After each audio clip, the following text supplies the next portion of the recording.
Miss Musgrove has suffered a severe concussion of the head. She's still unconscious. Oh, no. But you mustn't despair. The case is far from hopeless. Oh, thank God. Thank heaven. I've seen many worse injuries recovered from. There's nothing else. It's only her head. Nothing whatever. There's every reason to suppose that she'll make a full recovery. Doctor, I really can't thank you enough. You can't imagine what our anxiety has been. I shall come back in an hour or two. She will probably regain consciousness from time to time. She must be kept absolutely quiet. Thank you, Doctor. Thank you. Thank you. Good day, Captain Harville. Remember, absolute quiet. Yes, Doctor, thank you. Good day. Good day.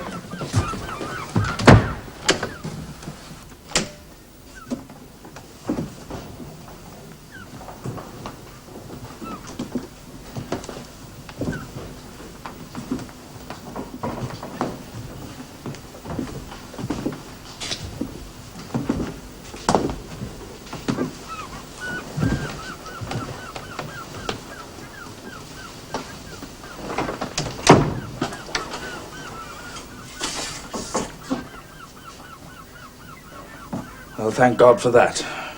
I daren't tell you what I was afraid you would say. What are we going to do now, Charles? I don't know. We must decide, I suppose. Well, one thing is certain. Your sister must remain where she is. She mustn't be moved. Oh, my wife is a very experienced nurse. Your sister couldn't be in better hands. Oh, I'm sure not. And my nursemaid is excellent. She's been with me everywhere for years. We'll attend to her day and night. You've been so kind, Mrs. Harville. It isn't kindness to do what we're glad to do.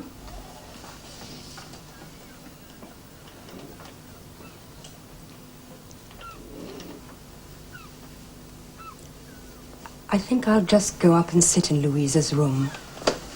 I should like to be there when she does come to.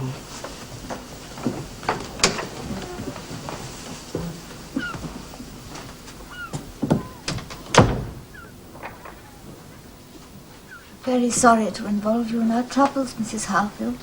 But that's what friends are for. We're delighted we can help. Someone should go to Uppercross. Oh, yes, at once. Oh, yes. The news must be broken. Someone must go immediately. Musgrove, it must be either you or I. Very well, then it must be you. I can't leave Louisa. Oh, no. I'll be as little in the way as possible, Mrs. Harville. But I mustn't leave her while she's still so ill. Of course not. But I can't leave her either. I think one of you should tell your parents, Musgrove. Yes. Well, Henrietta, I wonder if you'll be very useful here. You know you can't go into Louisa's room without becoming upset. I know. But I feel so helpless. But I should like to be near her. Of course you would. But think of your father and mother. Oh, dear, yes. Yes, of course you're right. I suppose if Charles stays, then I really ought to go. I think you should, Henrietta. Yes, very well, then. Only let's go at once. Then it's settled. You'll stay here, Musgrove, and I'll take care of your sister to Upper. What about the others? The others? If one stays to help Mrs. Harville, I think it need only be one.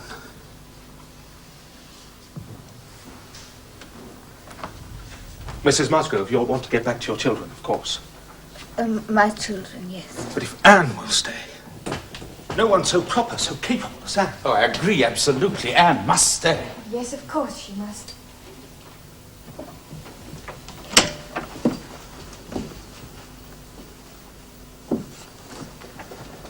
You'll stay, I'm sure, Miss Elliot.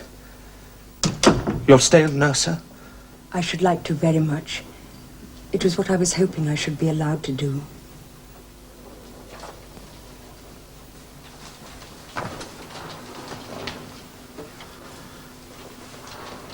If Mrs. Harville will allow me, I could have a bed on the floor in Louisa's room. Oh, I think we can do a little better than that. That's all I need, I assure you. Good, good. Then everything's settled. Oh, there's only one thing, Musgrove.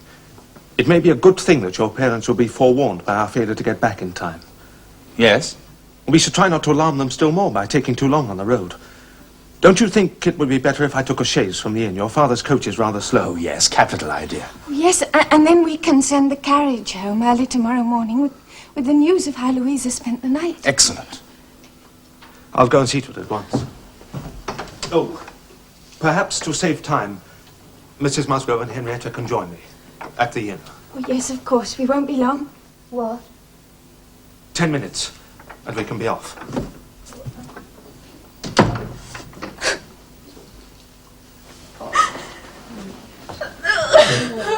Charles?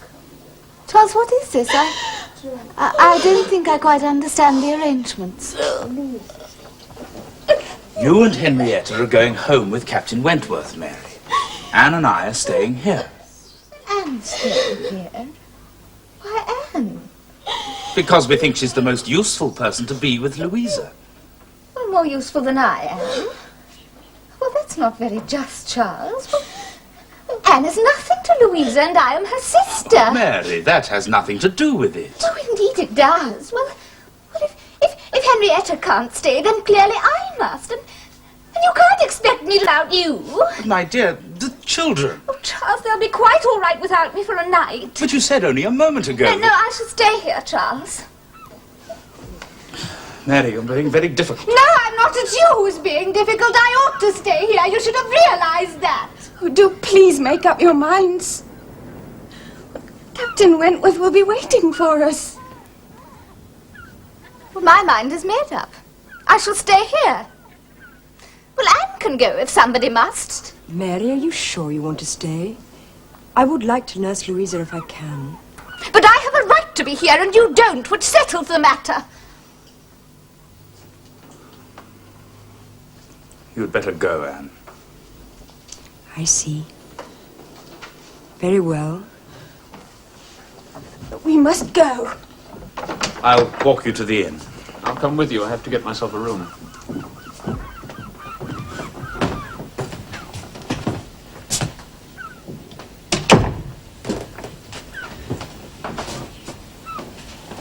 This has been a very distressing day, Miss Elliot. Yes, it has. I hope you will remember that it did not begin badly. I hope you will not think ill of Lyme itself. Oh, no. One mustn't let an accident spoil a place for one.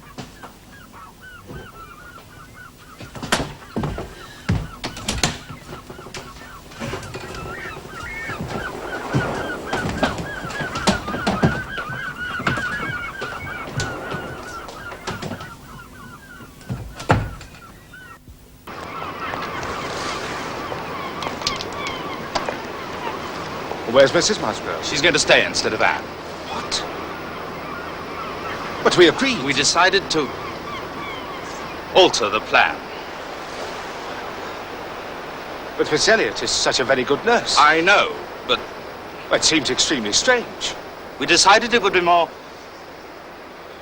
convenient. Well, Well, let's get in, Anne.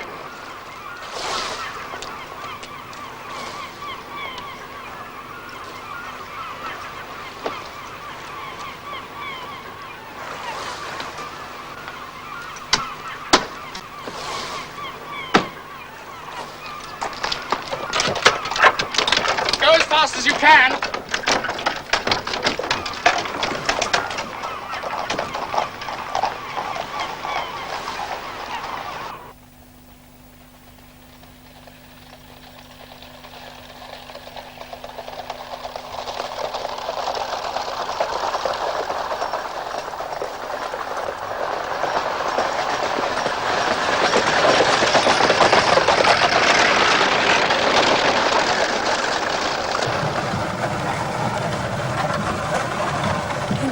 this road. You must be almost home. Yes, we are. I've been wondering what the best thing is to do when we get there. What do you think? Well, I'm not sure. I don't think Henrietta should go straight in, do you? She couldn't stand it. No, she couldn't. What do you suggest? Well, I was wondering whether you'd like to stay in the carriage with her while I go and break the news to her parents. Is that a good idea, do you think? Yes, I do. If you don't mind being the person... No, it's my duty. I think I shall go straight back to Lyme when it's all over. Tonight? Do you think you should? I feel I must.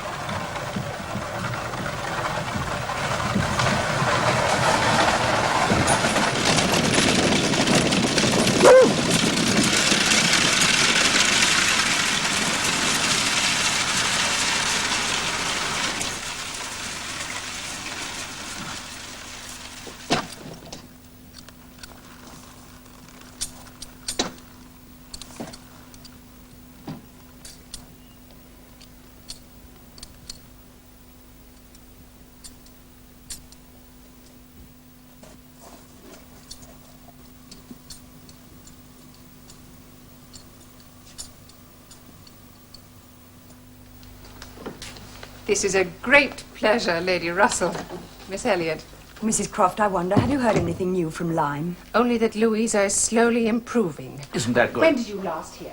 I had a note yesterday morning. I don't know how it got here.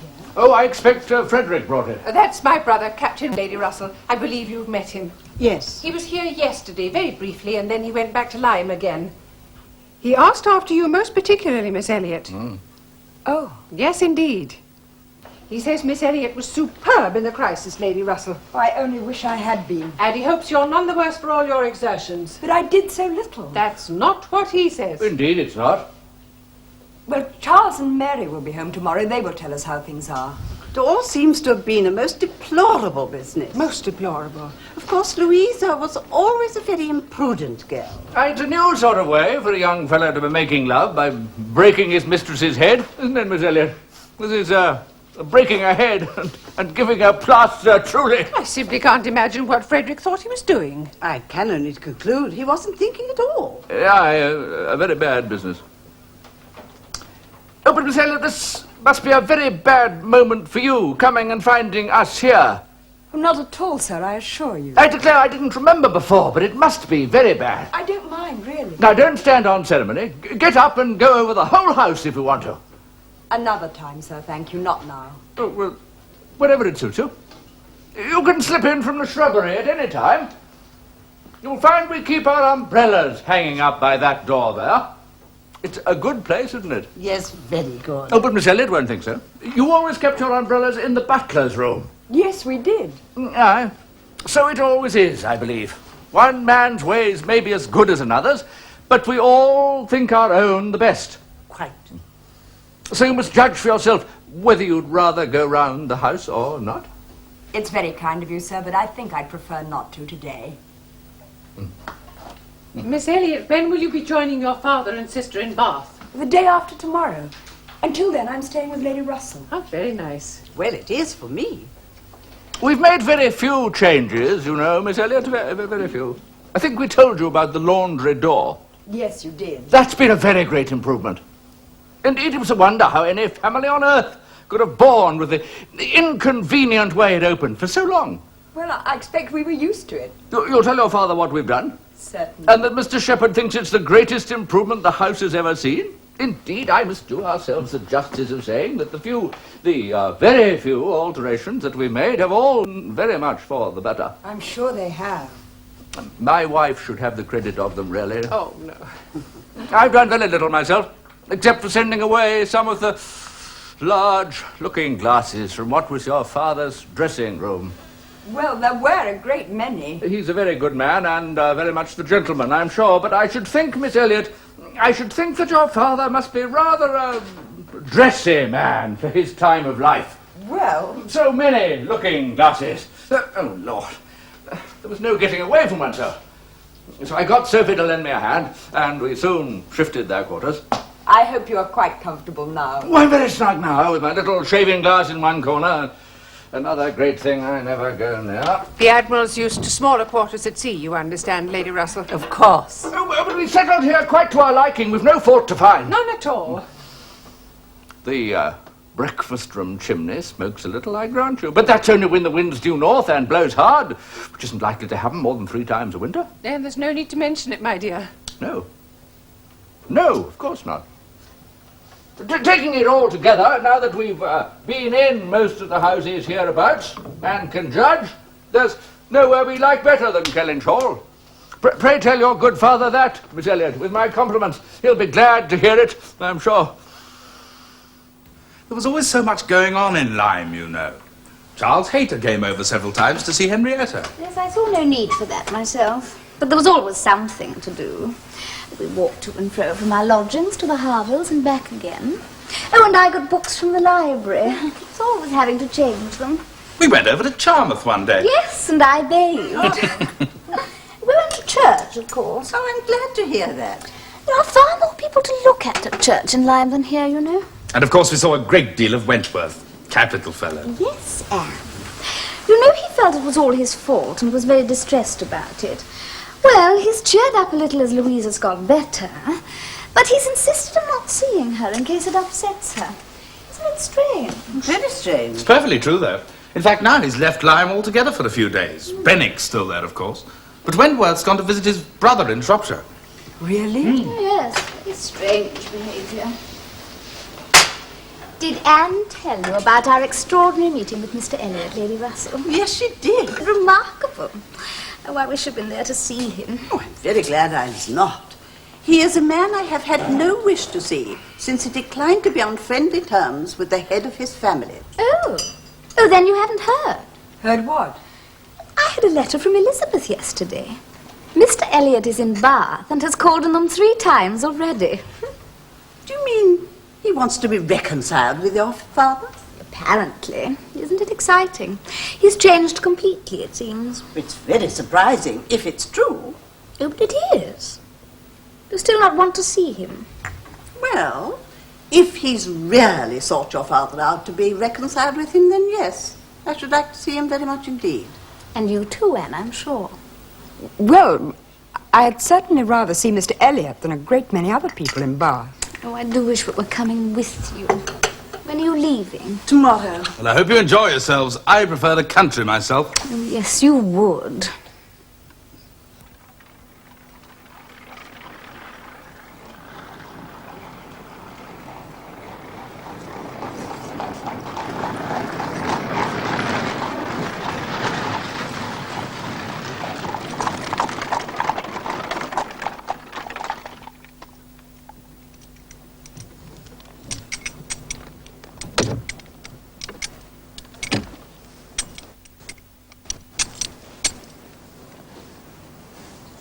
Goodbye. Thank you. Goodbye.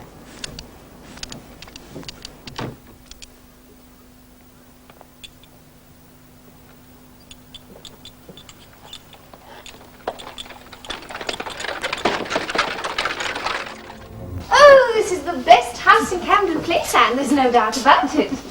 You were very clever to find it. Well, Penelope helped me look, you know. How good it is to have you with your family again, Miss Anne. Thank you. Yes, it'll be very agreeable to have a fourth when we dine. I just like to sit down with only 3. Everybody wants to call on us. We've had to decline all sorts of invitations, but people we know nothing about at all will keep leaving their cards. Well, it's not so extraordinary that people should want to know us, Elizabeth. Oh, indeed not, Sir Walter.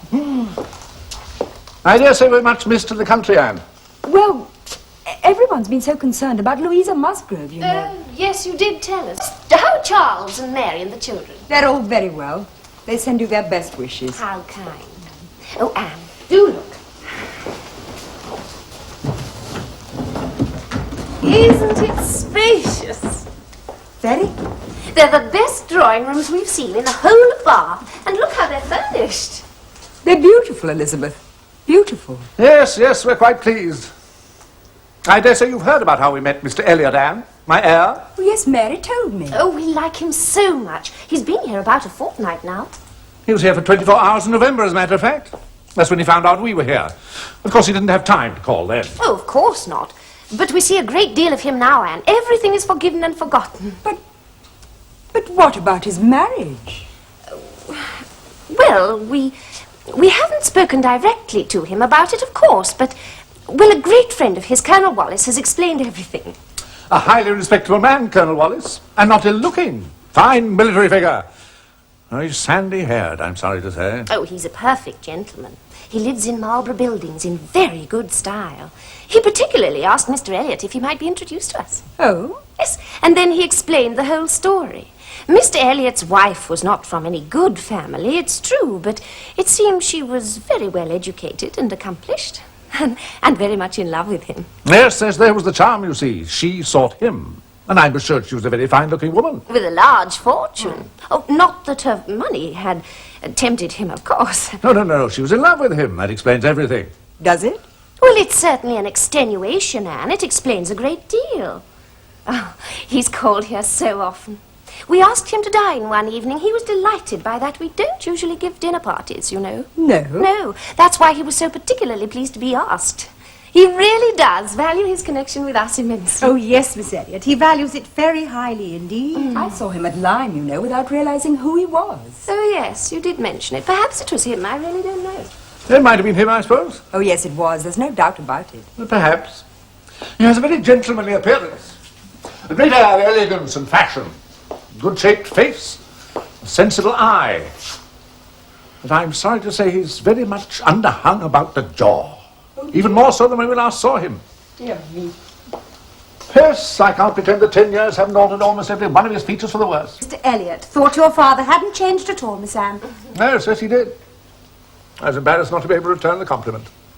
However, I don't mean to complain. He's much better looking than most men. I've no objection to being seen with him anywhere. Colonel Wallace is very agreeable, too. Oh, he was so anxious to meet us. Is that a Mrs. Wallace? Well, yes, but her confinement is due any day now. We're to meet her when she's recovered.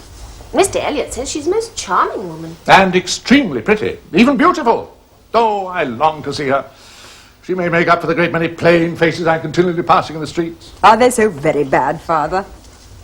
The worst thing about Bath is the number of plain women, Anne.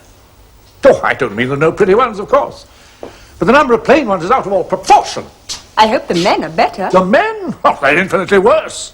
The streets are full of nothing but scarecrows. Dear me. I'm afraid it's obvious how little the women are used to the sight of tolerable looks. A man of decent appearance produces a very great effect. I've never walked anywhere arm in arm with Colonel Wallace without observing that every woman's eyes were on him. Oh, Father, you know very well they weren't looking at him. Colonel Wallace was not alone, I think. Well, it may be. How's Mary looking? Last time I saw her, she had a red nose. I hope that doesn't happen every day. Oh, no, that must have been bad luck.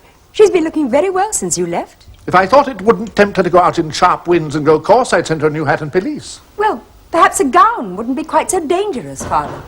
Oh, wasn't that a knock? It's 10 o'clock. Who could it be? Well, Mr. Elliot was dining in Lansdowne Crescent. Do you think it might be him? Oh, I do hope so. I think it did sound like his knock.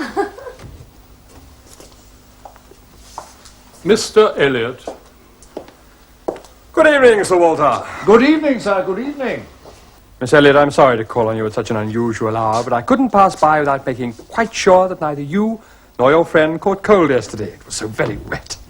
How very kind of you, sir, but no, we're both quite well, thank you. Oh, yes, indeed, sir, thank you. Mr. Elliot must give me leave to present him to my youngest daughter.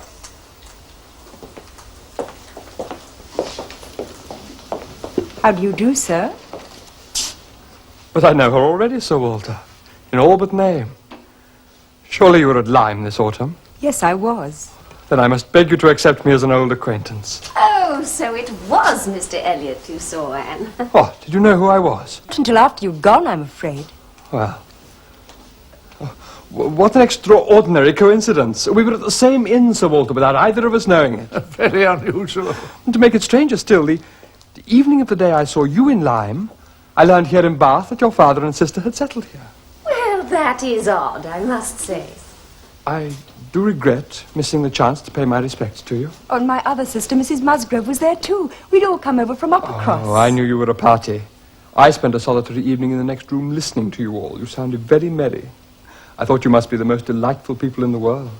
I long to be with you. Well, that evening we were I merry. didn't have the slightest suspicion. If only I'd asked who you were, the name Musgrove would have told me all I needed to know.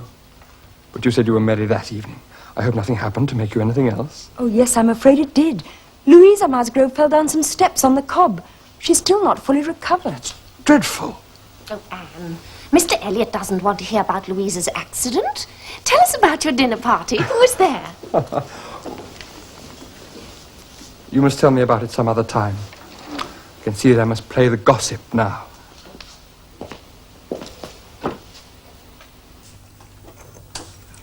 I've been thinking, Miss Elliot, now that Miss Anne is here, you can't want me any longer, I'm sure. What, Penelope? Of course I do. Anne's coming is no reason at all why you should go. I can assure you I don't think. Why? You're very kind. She's But, nothing to me compared to you. Good morning, everyone. Good morning. Good morning. My dear madam, of course you will stay. You've seen nothing of Bath yet. You've only been here to be useful. And you have been. Yes, indeed. You must run away from us now. You will stay and meet Mrs. Wallace, the beautiful Mrs. Wallace. I know very well how much your fine mind is gratified by the sight of beauty. Oh, Sir Walter. Of course you must stay, Penelope. I can't do without you. Well, if you insist. We do. As a matter of fact, Penelope, I need you now. Would you excuse us, Father? Of course, my dear, of course.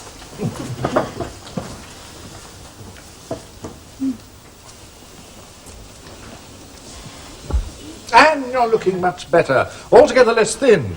Am I, Father? Yes, your cheeks are plumper. I compliment you. Your skin, your complexion greatly improved. It's clearer, fresher. I'm delighted you think so. Have you been using anything in particular? No, nothing. Just Gowland's lotion, I suppose. No, Father, nothing at all. Oh, I'm surprised by that. Still, you can't do better than go on as you are. You can't be better than well. Otherwise, I should recommend Gowland, the constant use of Gowland during the spring months. Is it so very good, then? Oh, an excellent preparation. Mrs. Clay's been using it on my recommendation. You can see what it's done for her. Oh. Oh, I don't think I'd noticed. What, haven't you seen how it's quite carried away all her freckles? No. No, I must look again. Oh, yes, they've almost gone. All due to my recommendation of Gowland. Very good stuff, Gowland. Father! Oh, Father! This our cousins have arrived. Lady Dalrymple and the Honourable Miss Carteret. What, here in Bath? They arrived yesterday. Well, we must introduce ourselves at once, of course. Of course. Oh, you have met them, haven't you, Father? Well, I was in company with the Viscount, the late Viscount, once. I never met the rest of the family. They always lived in Ireland, you know. I'm sorry to say there's been a most unfortunate lapse between us. Oh, what do you mean? It may make meeting them very awkward, I'm afraid. You see, when the Viscount died, a good many years ago now, I was very ill myself at the time, and by a most unfortunate oversight, no letter of condolence was sent. Oh, dear. Yes, I see. And when your mother died, Lady Dalrymple didn't write to me. Oh, it's all a long time ago, of course, but I fear they may consider the relationship closed. Couldn't we do the same? I don't quite know how to approach the matter. No. No, it's very difficult. I wonder what the best thing would be. Mightn't it be more dignified to do nothing? Oh, Anne, of course not. They're our cousins. Family connections should always be kept up. Oh, yes, they are so very important. Do you think it'd be sufficient if I left my card? Well, Father, I don't know. It might seem a little... Quite. Perhaps I'd better write them a letter? I think that would be more proper. Yes, I think our cousins the Dalrymples deserve a letter. I'll go and draft something. I think we should send it as soon as possible, don't you? Yes, it won't be an easy letter to write. I shall have to explain and regret. It won't be easy. No, Father, but it's something that must be done. Our cousins, the Dalrymples, will expect it. Yes. I'll go and do it now. It may take me some time. See that I'm not disturbed. Oh, of course, Father. How very exciting, Miss Elliot, to have such distinguished cousins here. Don't you think so, Miss Anne? No, Mrs. Clay, not very exciting. Oh, we can't ignore our cousin if that's what you would like. I think I probably would, I'm afraid.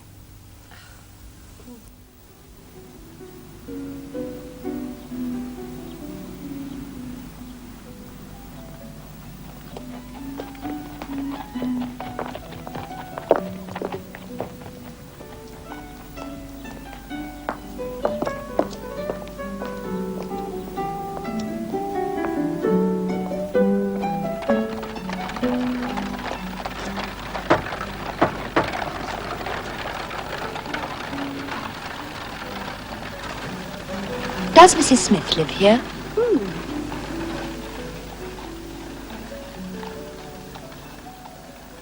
But you still haven't told me how you knew I was here. Our old governess heard about you. Did she indeed? Well, I can still hardly believe it. Was it 15 years ago we were at school together? Oh, I'm afraid it was. She told me about your husband. I am sorry. Yes, that was 2 years ago. I have no difficulty in remembering that. Are you quite alone here? Oh, yes. But have you no relations left at all? I only wish I had. My poor husband's affairs are far too complicated for me in my present state. I can't even get to the bedroom by myself, you know, since I had rheumatic fever. Oh, I am sorry. You seem to be managing wonderfully. Well, I have a great deal to be thankful for, you know. Mrs. Rook, that's the woman who let you in. She's been a great comfort. And now you're here. I'm really very fortunate. I admire your courage. Well, I have more than I used to. I was a pitiable creature when I arrived, I'm afraid. I caught a cold on the journey and had to go straight to bed. And I knew no one at all then. But at least I was in good hands. I wish you'd let me know. Oh, no, certainly not. I wish you had. Oh, no. I'm not glad I've been ill, of course. But I don't altogether regret it. It's taught me a great deal. Oh, I can't think of what. Well, I've seen enough of the world not to expect very much of it. But my landlady's been extremely kind. And Mrs. Rook is simply excellent. How did you find her? She's my sister. She's been absolutely invaluable. Though I'm afraid she does like to gossip and know everyone else's business. Of course, I can hardly prevent her knowing all mine. No. Oh. You must find it very constricting not being able to go out at all. Well, I've lived in the world, Anne, in my time. I don't find I miss it. Perhaps there's not so much to miss. Well, if I'd had a child... But I didn't, and there's no point in complaining. And Mrs. Rook tells you all you want to know. Exactly. It's gossip, if you like, but she always has something entertaining for me. And often something profitable, too. Something to make me know my own species better.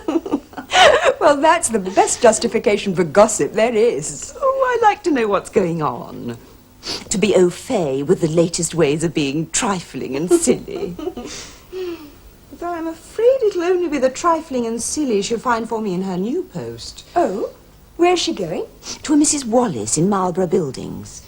Colonel Wallace's wife? Yes, do you know her? No, but the Colonel is a great friend of my cousin, Mr. Elliot. Yes, I believe he is. Everyone says she's charming. Oh, that's not what I've heard. My sources say she's only a pretty, silly, expensive, fashionable woman. That all I'm likely to hear about is lace and finery. Oh. Well, let us hope your sources are wrong. I'm afraid they're not likely to be. But I mean to profit by her. She has plenty of money. And I plan for her to buy all these high-priced things I'm making. What are they? Oh, little thread cases and pin cushions and card racks. Nothing really. But they earn me just a little. And so I can help one or two of the very poor families in the neighbourhood. Mrs. Rook sells my merchandise for me, you see. Well, that is exceptional nursing. Well, it's being a nurse that makes her so good at it. She knows when and where to go. People are always generous when they've just recovered from some illness. She sounds very shrewd. Oh, she is. And there's so little real friendship in the world. So few people think seriously until it's almost too late. Well, perhaps I've spent too much time to make me think worse of the world than I should. Life hasn't been kind to you. Oh, but people have been. You are. Oh, I'm so glad to see you again, Anne.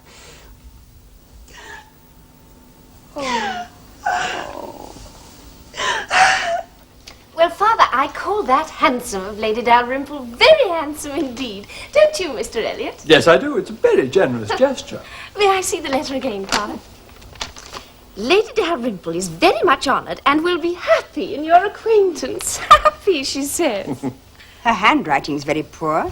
The rich are always respectable, Anne, whatever their style of writing. Oh, Miss Elliot, a carriage is stopping outside your door. Oh, someone else we don't want to see, I expect. Well, Sir Walter, Miss Elliot, I do believe it is your cousin. What, Penelope? Oh, where? Where?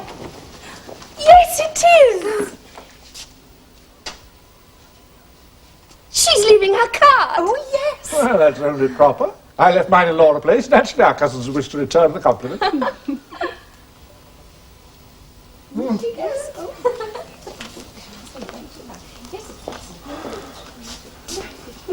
I'm ashamed, Lady Russell, simply ashamed. You have no need to be, my dear. They're not even agreeable people. There's nothing to them at all. Don't be foolish, Anne. It is an acquaintance well worth having. I don't see why. Lady Dalrymple will be staying here for 3 months and living in style. When I was here last year, everyone said she was charming. Oh, that only means that she smiles a lot and is civil. And what is wrong with that? Well, my self-respect has suffered anyway. You're not being very sensible, Anne. Oh, surely you agree with me, Mr. Elliot, that there's nothing to our cousins. Well, not in themselves, perhaps. But as a family connection, as good company, as people who will collect good company around them, well, they will have their value. They're not my idea of good company. Ah, what he is. Clever, well-informed people with a great deal of conversation. Oh, then you're wrong. That's not good company. That's the best. Quite right, sir. Oh, for good company, all that's needed is birth, manners, and education. People aren't too particular about the education. And that is exactly what I mean. In good company, a little learning isn't dangerous. In fact, it will do very well. Ah, I see your face. Well, I certainly hope I am. Oh, my dear cousin. You have a better right to be fastidious than almost any woman I know. But will it make you happy? Well, I don't see how not being fastidious will make me any happier. But wouldn't it be wiser to accept the society of these good ladies, your cousins, and enjoy the advantages of the connection as much as possible? But I don't see any advantages at all. Oh, but I think you will. They will be moving in the highest society of Bath this winter, and rank is rank. People will know of your connection and give your family, our family, let me say, every consideration we could hope for. Oh, everyone will know. There can be no doubt about that. I don't understand your attitude, Anne. Well, I think that far too much trouble has been taken to make the Dalrymples' acquaintance. And I am certainly too proud to like being welcomed solely for my social position. Oh, I love your indignation. It's very natural. But you're here now, and the point of coming here surely was to establish your father with all the credit and dignity he ought to have. Well, I suppose so. Of course it is so, Anne. You say you're proud. I'm called proud myself. I wouldn't wish it otherwise. Our prides are not so very different if you examine them. No? No. On one point at least, my dear cousin, I am sure we feel the same. Every new friend your father makes, whether his equal or his superior, will help to divert his attention from those beneath him. Yes, on that we can agree.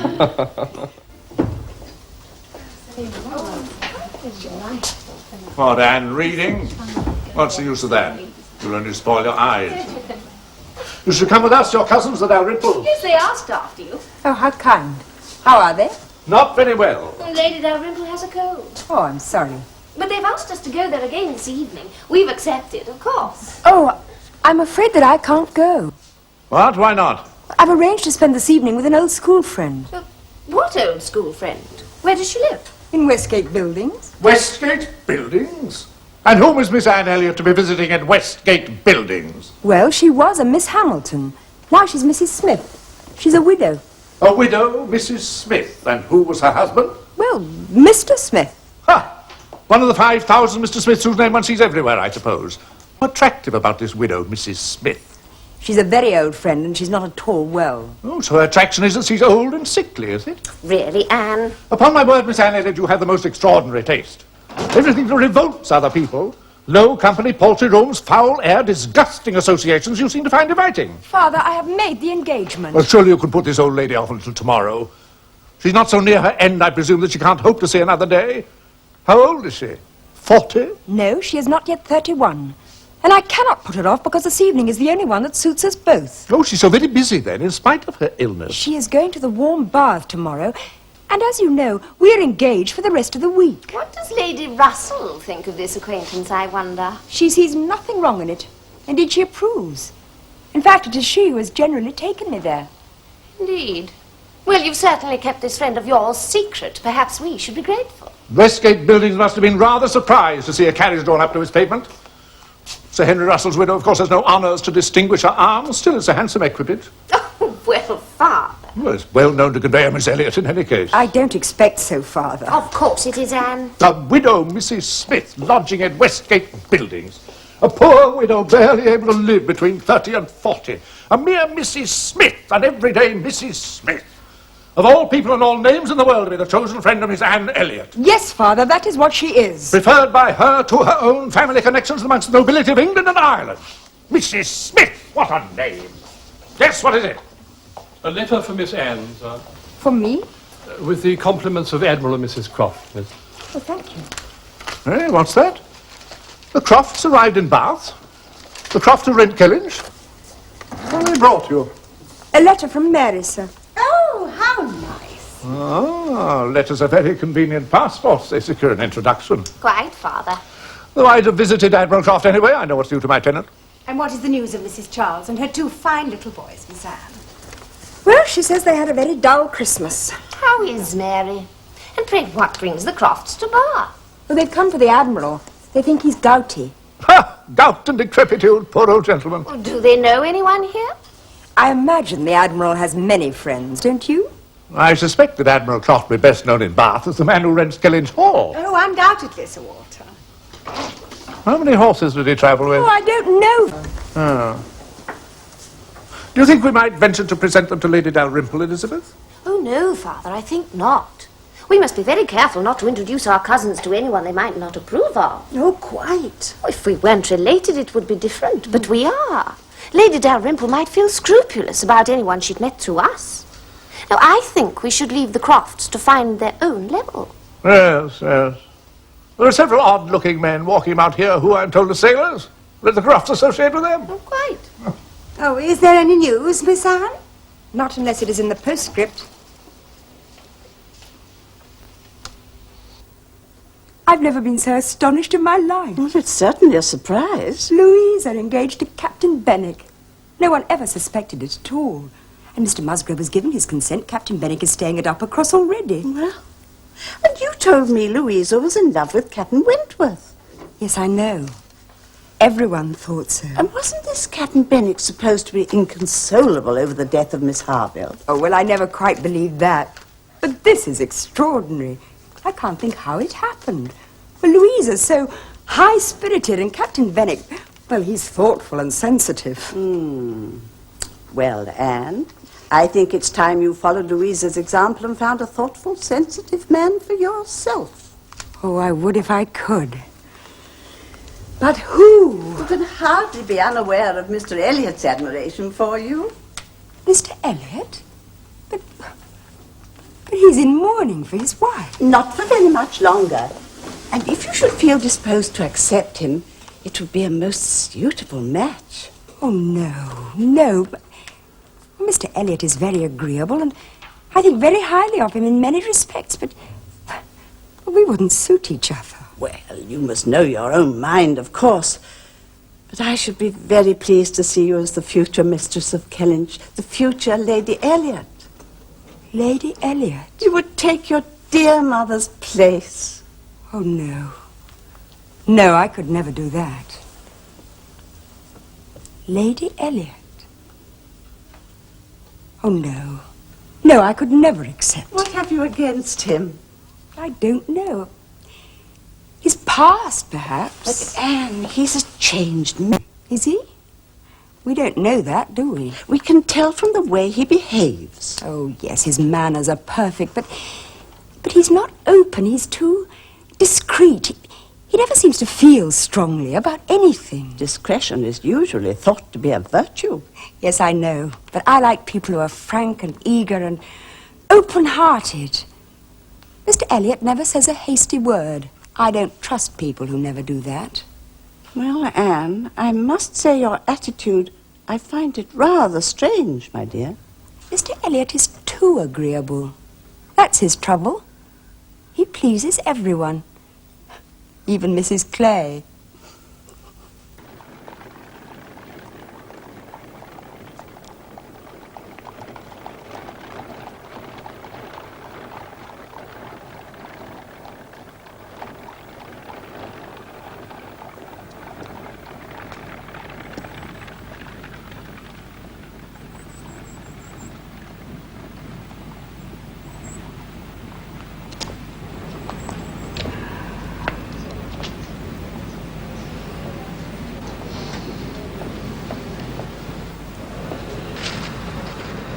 How are you, Admiral? Ah, is it you? Thank you, thank you. Good morning. This is treating me like a friend. Well, I hope I am one. What are you looking at? Well, the doctor has ordered me to walk about to keep off the gout, and I can never get past this window without stopping. What is it that attracts you so much? You see this thing here by way of a boat? Do look at it. Did you ever see the like? Is there something wrong with it? Indeed there is. Just look at it. I wouldn't venture over a horse pond in it. Well now, where are you bound? Can I go anywhere for you or with you? Can I be of any use? No, thank you. Unless you give me the pleasure of your company a little way. I'm going home. Then won't you come in and see Sophie for a minute? She would like that, and it's not out of your way. What a very nice idea.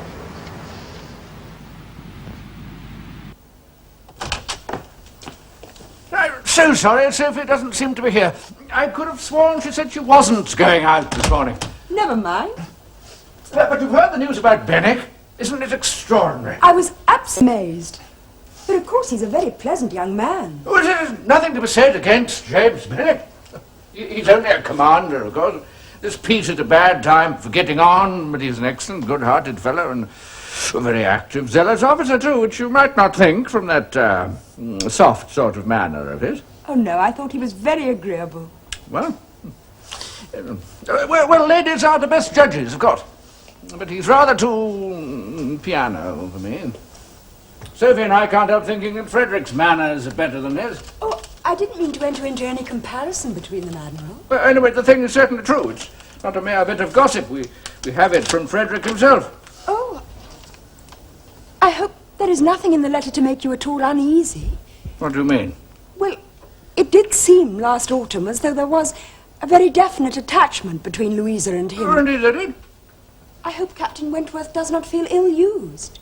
Oh, no, not at all, not at all. It's not an oath or murmur from beginning to end. Though, no, of course, we did think that she was going to marry him. Oh, good. It would be sad if their friendship was spoiled by something like this. No, you would never guess from the way he writes that he'd ever thought of this Miss...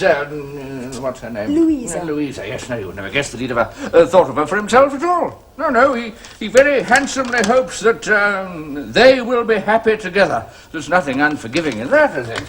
I'm very glad to hear it. But, poor Frederick. Now he's got to begin all over again with someone else. Yes. Yes, I suppose he has. We must get him to Bath. Sophie must write and beg him to come and join us. There are pretty girls enough here, I'm sure. And there's no point in his going back to Uppercross for, that other Miss Musgrove. What's her name? Henrietta. Henrietta, yes. She, it seems, is bespoke by her cousin, that young parson. Charles Hayter. Something like that. Though there are no girls left there for Frederick. No. No, there aren't either. Don't you think, Miss Elliot, that we'd better try to get him to come here? Yes, I do. I think it's an admirable idea. Thank you.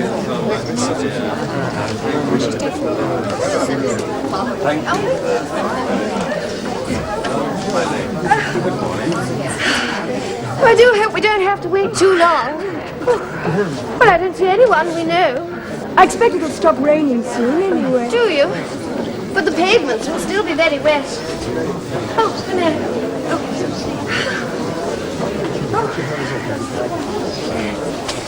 I think it would be best if we took Lady Dalrymple's carriage. There won't be room for all of us. I shall walk. But my boots are much thicker than yours, Miss Anne. And it's hardly raining at all. I should like to walk if I may. I'm sure Mr. Elliot would escort me. No. Honestly, I prefer walking. But so do I. Oh, but you do have a little bit of a cold, Penelope. I don't think you should go walking on wet pavements. But my boots are so thick, really. No thicker than mine, you know.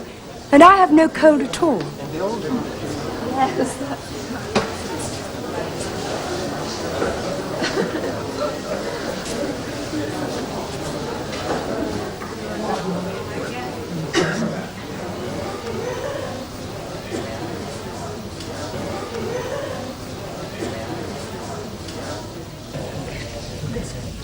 I wonder if it has stopped raining yet. Oh, it doesn't look like it. I can't see properly from this window. I'll just go and look. Oh, I think you'll be dry enough in here.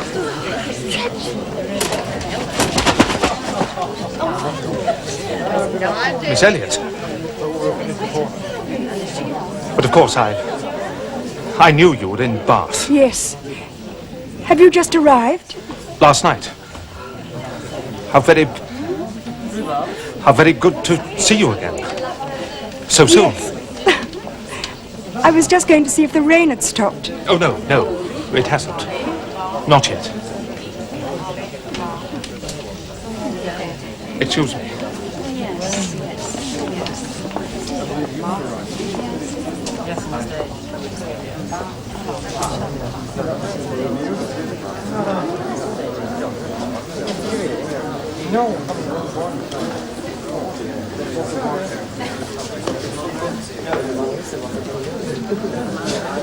Well, I needn't ask if you're feeling well, Miss Elliot. I can see it for myself. Thank you. You're looking very well yourself. I've been staying with my brother in Shropshire. Yes, I've told me. Did he tell you the news from Uppercross? About Louisa? Captain Benwick? Yes. I was very surprised. No more than I was, I assure you. Oh, I see you're with your sister. Yes. Well, I'm delighted, of course. For Louisa, I mean. And for James, too. So am I. I hope they will be very happy.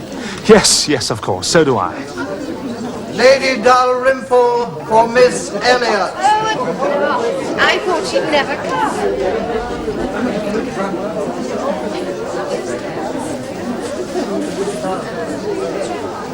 Are you left behind, Miss Elliot? Oh, I prefer walking, honestly. Can I be of any service to you? I'm much obliged, but really not. Are you going to walk in the rain? Oh, it's very little. It's nothing, really. Although I only arrived yesterday, I'm already properly equipped for Bath, you see. Yes. You're very wise. You will need it. I wish you'd use it if you're really going to walk. Though I think it would be more prudent to let me get you a chair. Oh, no, really not. Thank you. It will soon stop. I'm just waiting for my cousin, Mr. Elliot. He will be here at any moment. Oh. The one we failed to introduce ourselves to in Lyme. Exactly. Are you going to the concert tomorrow? I'm so sorry to keep you waiting, Miss Elliot. The rain has eased off for a moment. I think we should go at once before it starts getting worse again. Oh, yes, thank you. Good morning, Captain Wentworth. Morning, Miss Elliot.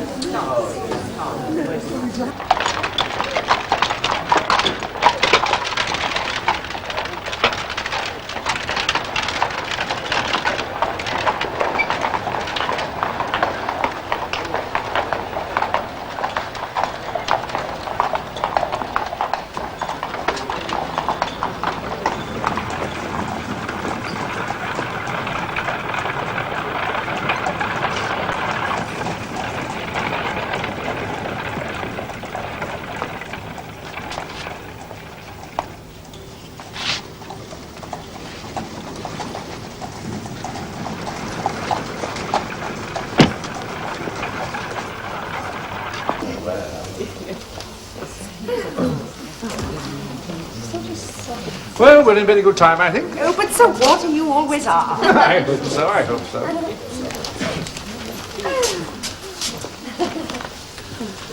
How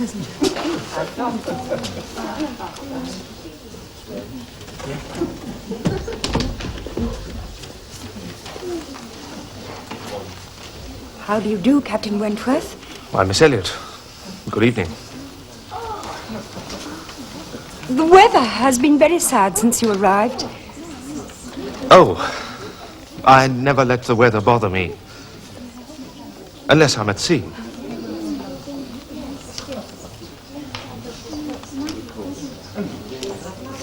How do you like Bath so far? Oh, it seems perfectly delightful. I'm told the singer tonight is very good. Is he? I'm afraid I've never heard of him before. Well, nor had I until yesterday. I've hardly seen you since our day at Lyme. I'm afraid you must have suffered very much from the shock of the accident. No, I was upset, of course, as everyone was, but nothing more. It was a frightful moment. Frightful day. However, the day did have some effects, some consequences which are not frightful at all. Yes, I know. When you had the presence of mind to send Benwick for the surgeon, you could hardly have guessed the important part he would play in Louisa's recovery. Indeed, I did not. But it seems... I think it will be a happy match, don't you? Yes. Yes, they're very fortunate. They have no difficulties to cope with at home, no opposition from parents, no caprice or delays. No, so I understand. All this is very much in favor of their happiness. More than...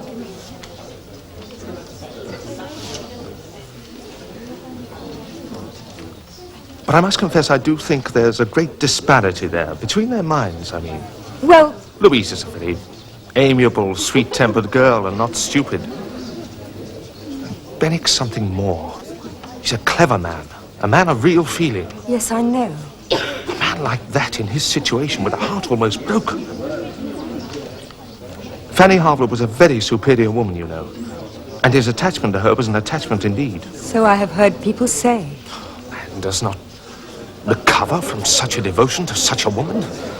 He ought not to. He does not. Good evening, Lady Dalrymple. Oh, very good to see you again. You must excuse me, sir. This is my party. Of course. Perhaps I'll see you in the concert room. Oh, I hope so. Oh, my dear cousin, how are you this evening? Really rough man. Miss Elliot, left alone?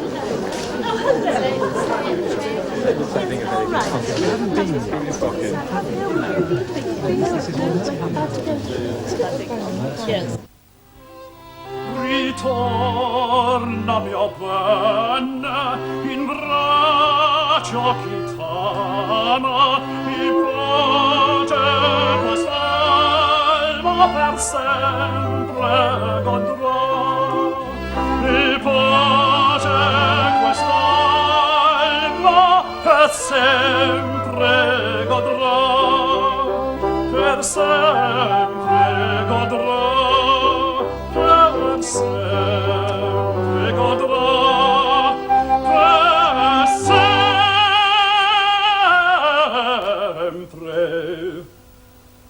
per sempre per sempre per sempre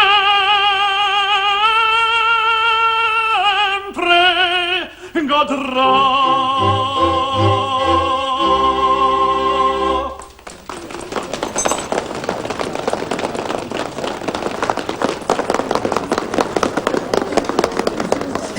Did you like that song? Oh, yes, I thought it was very pretty. Oh, it was. But I couldn't admire it as much as I should. You see, I didn't understand a word of it. Oh, well, this is what he was saying. My heart finds no peace away from my dear beloved. There remains only pain to lacerate my breast. Return, my beloved, to the which love you, and peace will delight my soul forever. Is that all? Doesn't seem very much for such a long song. Well, he says it all several times. But that's more or less the sense of it, or rather the meaning of the words. One mustn't talk of sense in an Italian love song. Oh, indeed not.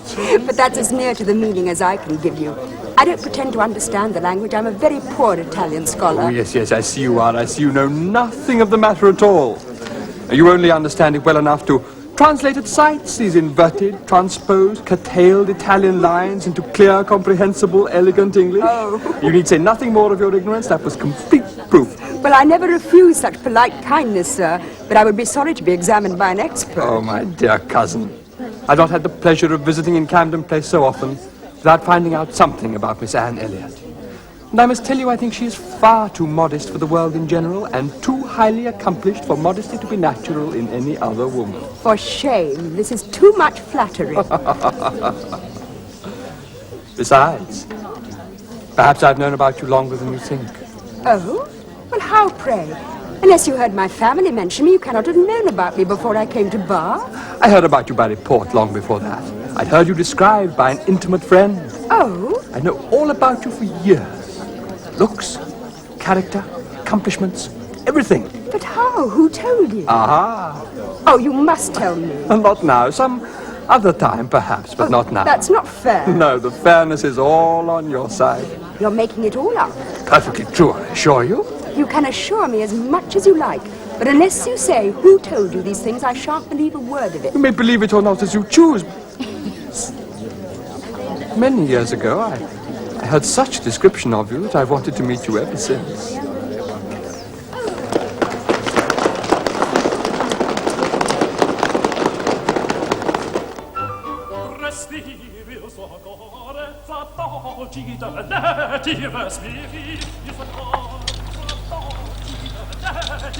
Respiri il suo cor, respiri il suo cor, respiri il suo cor, respiri il suo cor, respiri il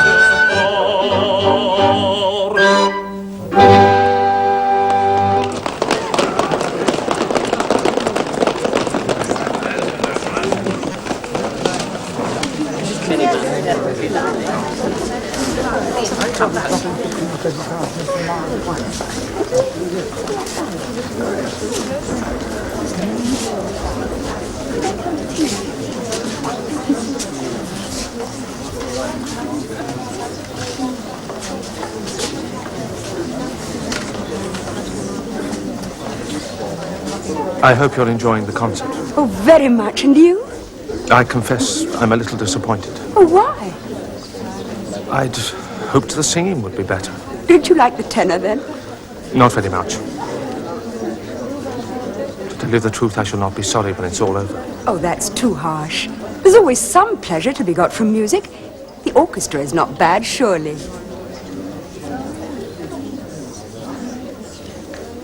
No, I suppose not.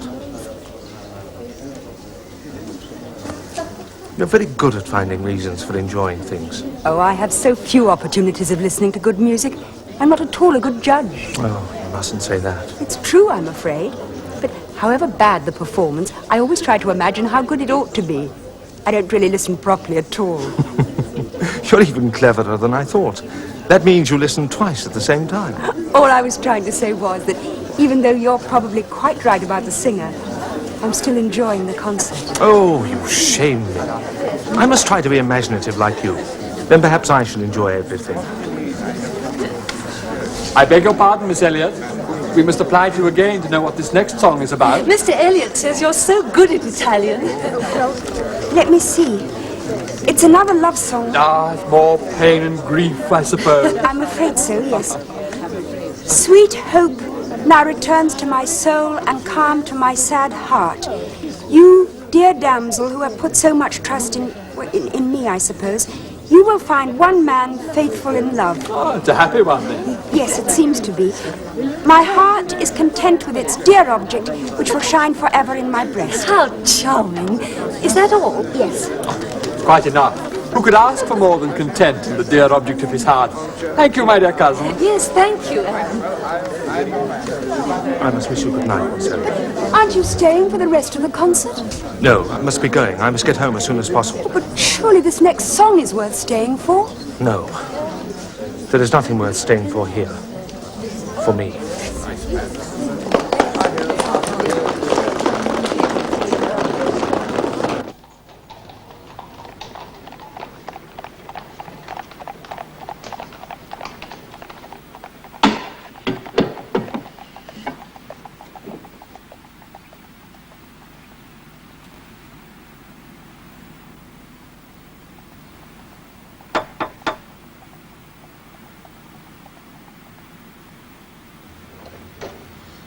Oh, Miss Elliot. Oh, good morning. Good morning, Mrs. Rook. Well, Miss Elliot, we weren't expecting you. But I said yesterday that I was coming this morning, Mrs. Rook. I know you did. I know you did. Look, Ma, Miss Elliot has come after all. Good morning. I don't understand what Mrs. Rook means. I said yesterday that I was coming, so of course I have come. And I'm very grateful. We really weren't expecting you. But why not? Oh, we know all about the concert last night, Miss Elliot. Oh, I was afraid you would. There can't be very much left for me to tell you. Oh, I expect there is. Well, I enjoyed myself very much. Although some people were dissatisfied with the singing. But not with other things? Not at all. The orchestra really played quite well, I thought. Oh, the orchestra, we don't want to hear about that. We want to know who was there. Oh, well, everybody, I suppose. I saw Miss Atkinson there, I think. And the little Durrans, with their mouths open to catch the music, like unfledged sparrows waiting to be fed. They never miss a concert. Well, I didn't see them myself, but Mr. Elliot said he saw them. Did he now? Oh, you saw enough for your own amusement, I dare say. Why, of course you did, Ma'am. You didn't have to tell me you had a pleasant evening. I could see it in your eye. Oh, yes. I can see how you spent your time. Between the songs, there was conversation. There was always something agreeable to listen to. You could see all that in my eye. My dear, I can tell that last night you were the person you find the most agreeable in the world. The person who interests you more at the moment than all the rest of the world put up. Oh, this is no place for me, I can see. Excuse me. I really do appreciate your kindness in coming here this morning, Anne. You must have so many much more pleasant demands on your time. But how did you know? Ah. Tell me, is Mr. Elliot aware that you know me? I mean, does he know that I'm in Bath? Mr. Elliot? Do you know Mr. Elliot?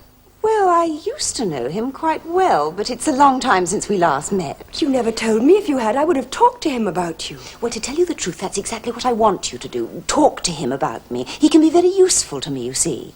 And of course, if you ask him anything, it is done. Oh, I am only his cousin, you know. I have no great influence or claim over him. Oh, I beg your pardon. I've been a little premature, I see. I should have waited for official information.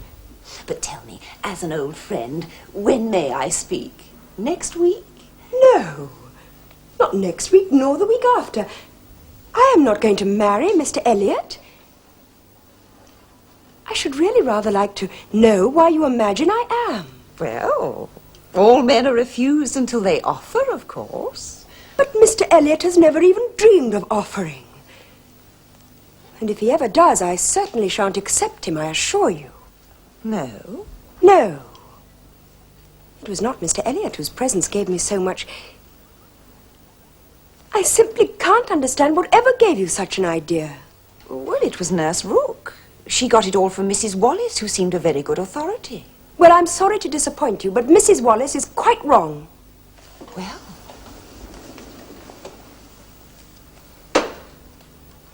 Of course, I shall still be very happy to help you in any way I can with Mr. Elliot.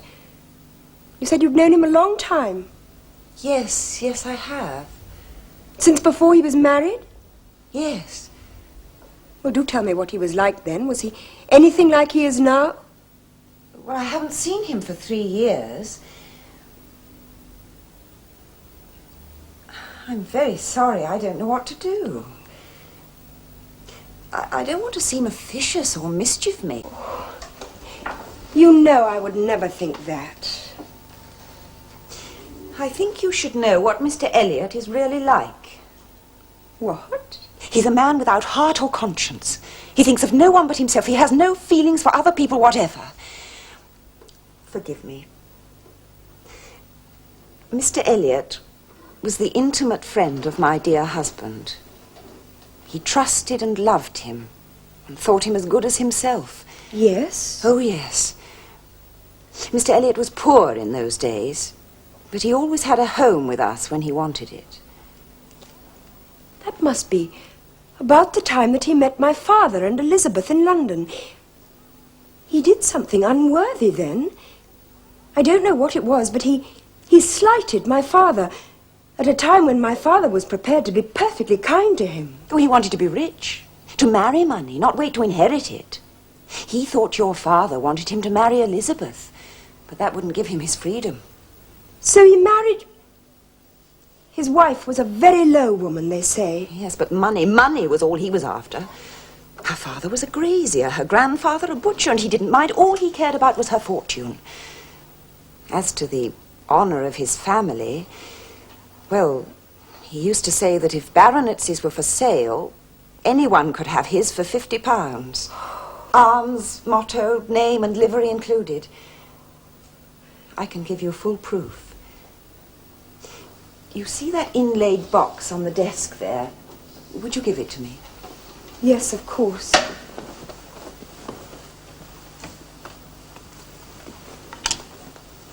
Thank you.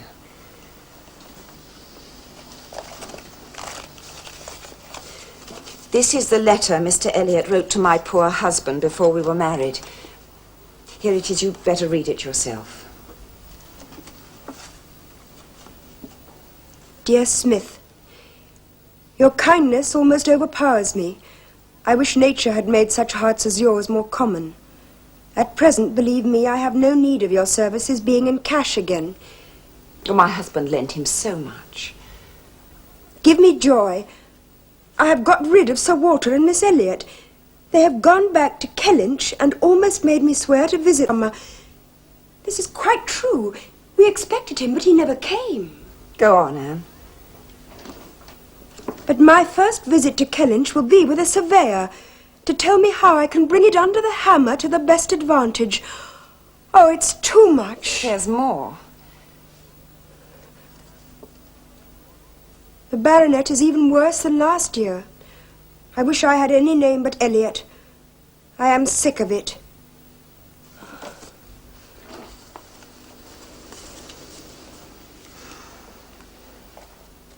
I thought you should see it. It shows you the man. Yes. Thank you. This proves that everything you've said is true. Except, why does he want to know us now? Oh, he really does want to marry you, it seems. He's quite sincere about it. How do you know all this? You haven't seen him for 3 years, you said. No, but Colonel Wallis sees him every day, and Mr. Elliot tells him everything. And Colonel Wallis tells Mrs. Wallis. Mrs. Rook. I see. There's another thing, too. Well, what is it? Mrs. Clay, your sister's friend. Mrs. Clay? Well, what has she to do with it? I'm told she has every intention of marrying your father if she can. Well, yes. I think that is probably true. Your sister may not realize it, but other people do. And Mr. Elliot is older now than he was when he wrote this. He has the greatest respect for titles and connections these days. He has all the money he wants already. Is this true? Oh, yes. He's set his heart on being Sir William now.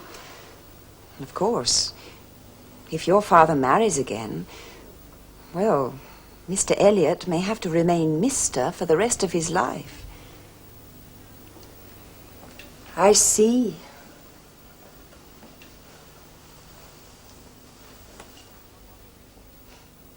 Mrs. Wallis has an amusing idea. That it's to be put into your marriage articles with Mr. Elliot that your father is never to marry Mrs. Clay. I don't find that very funny. Well, as Mrs. Rook says, it wouldn't stop him marrying someone else, would it? What a very silly woman, Mrs. Wallis. Well, I'm very glad you told me all this. I shall know exactly how to behave to Mr. Elliot in future. I thought you should know.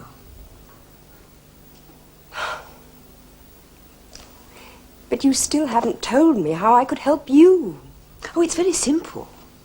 Once Mr. Elliot was married, he was rich. And he led my husband into expenses far beyond his means. I see. Fortunately, he died before he knew the whole story. He made Mr. Elliot his executor. And what has he done? Nothing. That's the trouble. He's refused to act. Look, here's one of his letters.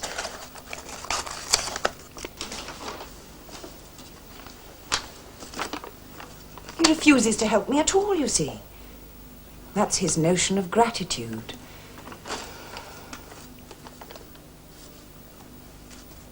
Then why did you praise him to me? What else could I do? I thought it was all arranged. I couldn't tell you the truth if you were engaged to him. I think you should have done. He didn't love his first wife. I thought he did love you. And if you loved him, well, I thought you might do better. Well, I hope I shall. Ah. And you still haven't told me why I was wrong. Who is he, Anne? Ask Mrs. Rook.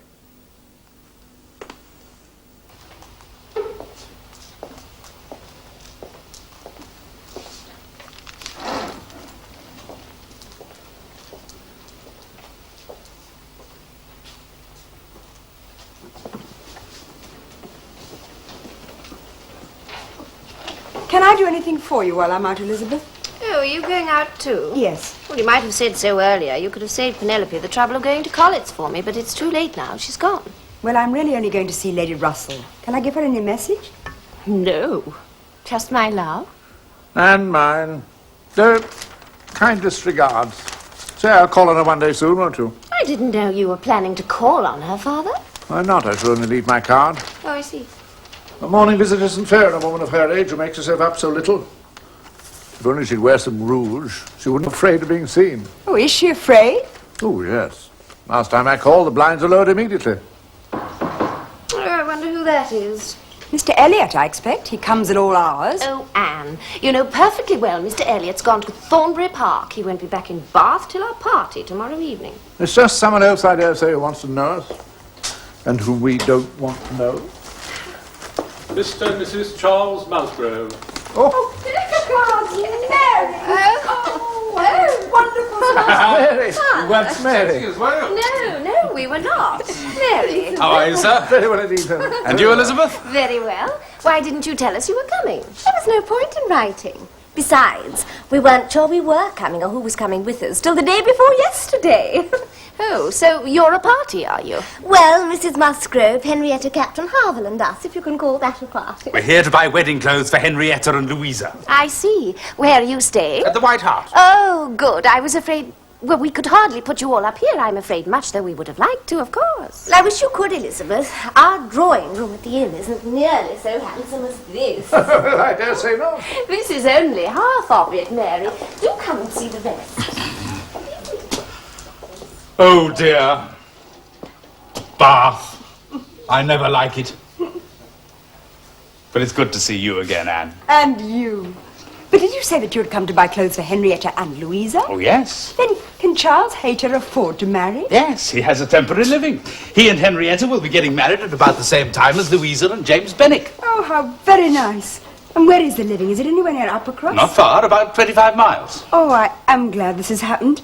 Henrietta and Louisa have always been such good friends. I really am glad. Well, it's a very fair match for nowadays. And I've liked Charles all my life. You're all very lucky, you know. Your parents have never been interested in anything except your happiness. But is Louisa fully recovered again now? Oh, yes. Well, I think so.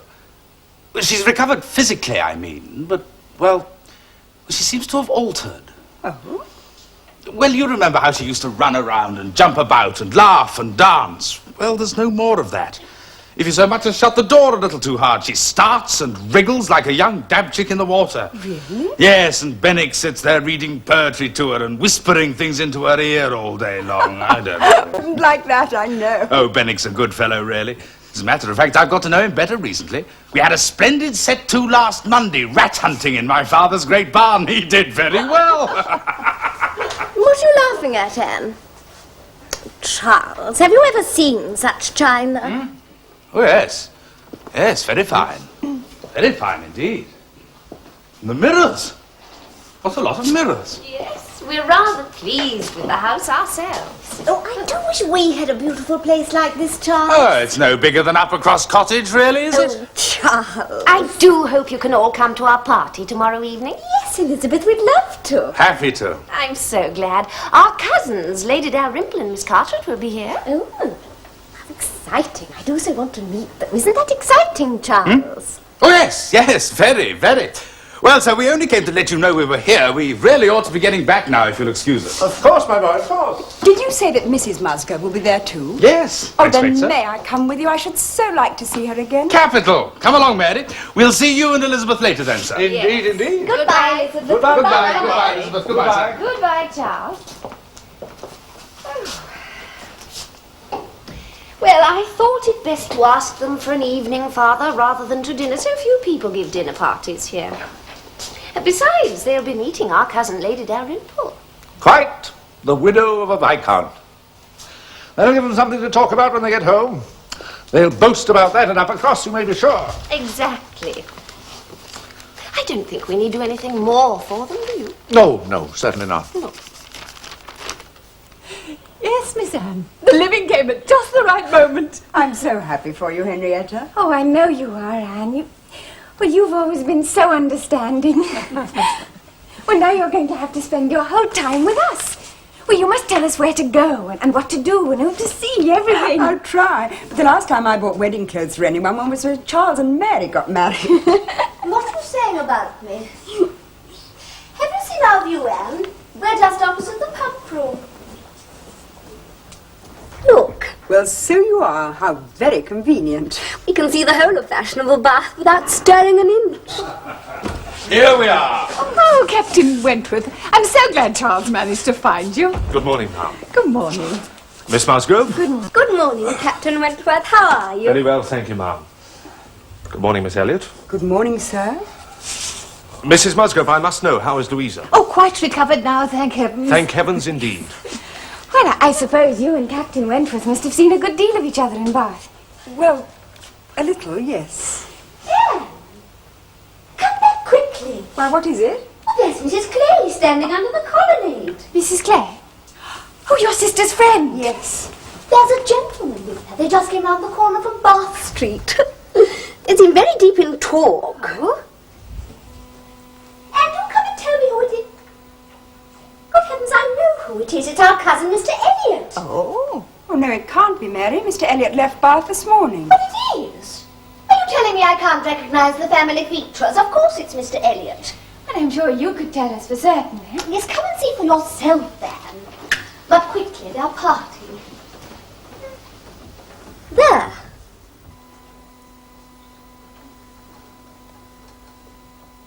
Yes, you're quite right, Mary. He must have changed his plans. Or else I misunderstood them. I wasn't really listening properly. Mother, I've done something that's going to make you very pleased with me. Oh? I've got a box for the theatre for tomorrow night. Now, aren't I a good boy? Good heavens, Charles, how can you think of such a thing? Have you forgotten we said we'd go to my father's tomorrow? Oh, but if there's a You've choice... been asked specially, Mrs. Musgrove, to meet our cousins, Lady Dalrymple and Miss Carteret and Mr. Elliot. It's all the principal family connections. I don't know what Charles was thinking of. What's an evening party? Nothing ever worth remembering. If your father had really wanted to see us, he should have asked us to dinner.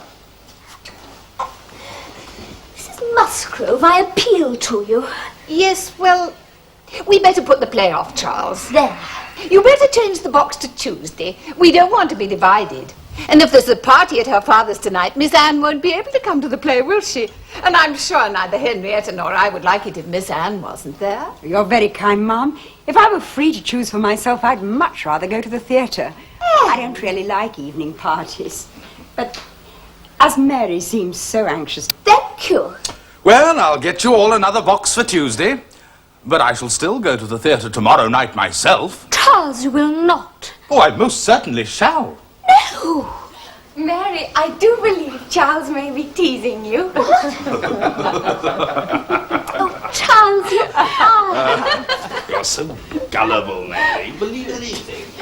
I see you still haven't been in Bath long enough to get a taste for its social life, Miss Elliot. Oh, and I hope I never shall.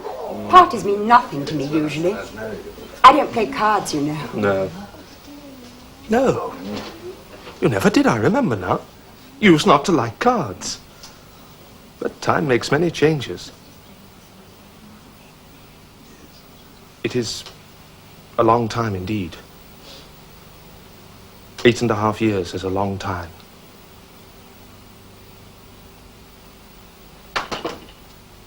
Yes, Penelope, everyone we want is coming. Yes, Miss Elliot. Lady Dalrymple and Miss Carteret. Lady Russell. And Mrs. Musgrove and Henrietta. Oh, you've forgotten Mr. Elliot? I'm sure Miss Anne hasn't. Oh? No, I counted him already. He's almost part of the family. Oh, I do so like to see him and my father together. He looks at Sir Walter with such respect. Oh, delightful. Just like a son to his father.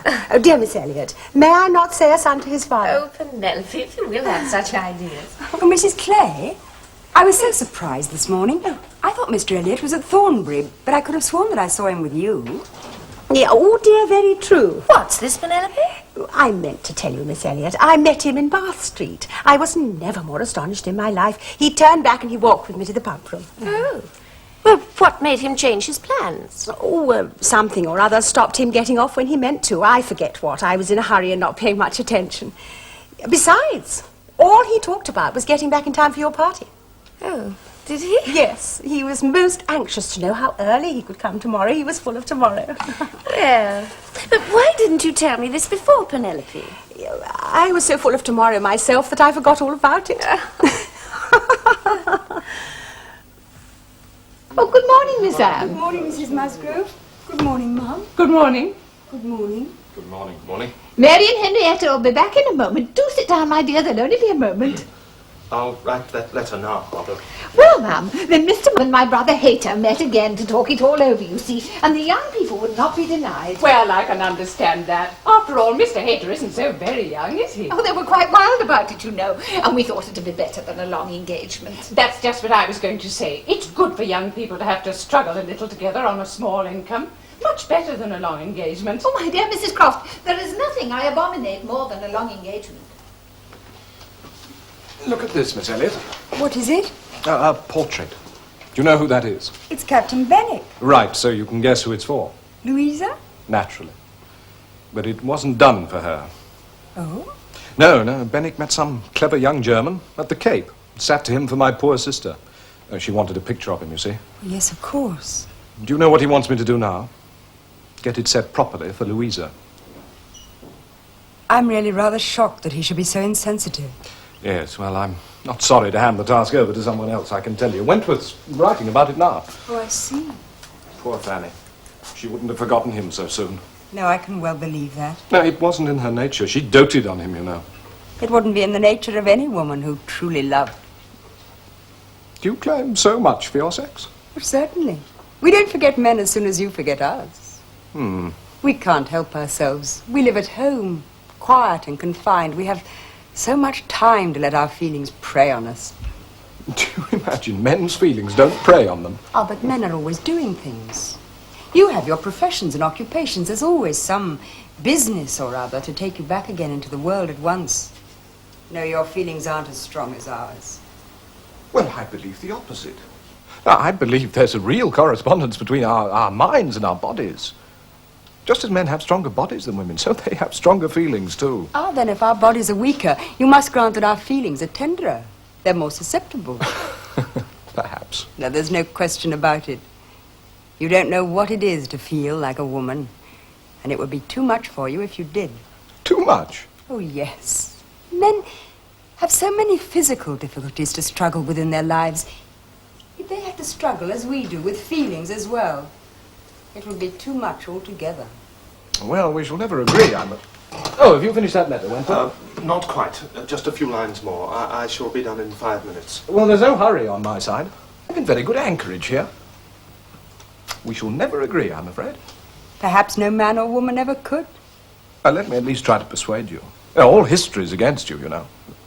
And all literature, prose and verse. No proofs from literature. Men have always had every advantage in giving their side of the story. Oh, now, why do you say that? Because it's true. Men have always had a much better education than women. Their hand has held the pen, not ours. No, I won't allow you any proof from books. Well, then where shall we find proof? Nowhere. I do believe you're trying to get out of it. Oh, no. Women lead quiet lives. Their knowledge is drawn from their observation of their own little circle. If I were to give you my proof, I would be betraying confidences. Ah, yes, I see. Well, if you put it like that, of course. We must simply agree to differ. Well, very well, but if I only could make you understand how a man suffers when he takes his last look at his wife and children, when he watches the boat that he sent them away in for as long as he can still see it, and then when he turns away and says, God knows whether we shall ever meet again. Oh, I think I do understand.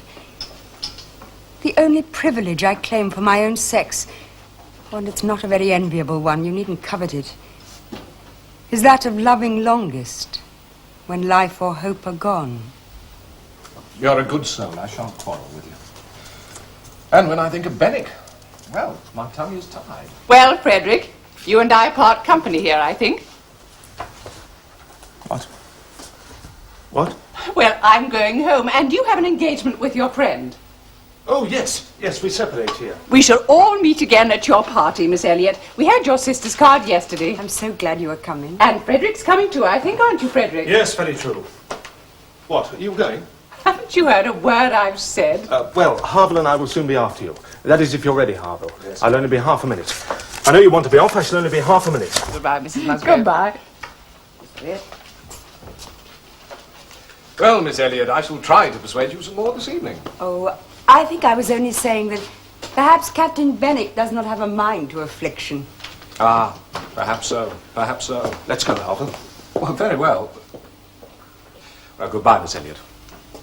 Mrs. Musgrove? Sir? And God bless you.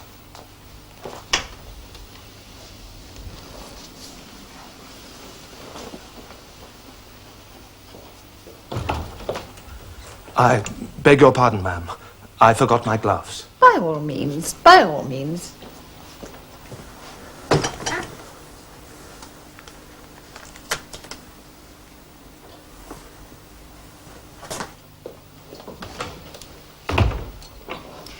I don't know where Mary and Henrietta can be, my dear. It's all right, Mama. I'll just wait here by the... That's right. Amuse yourself, my dear.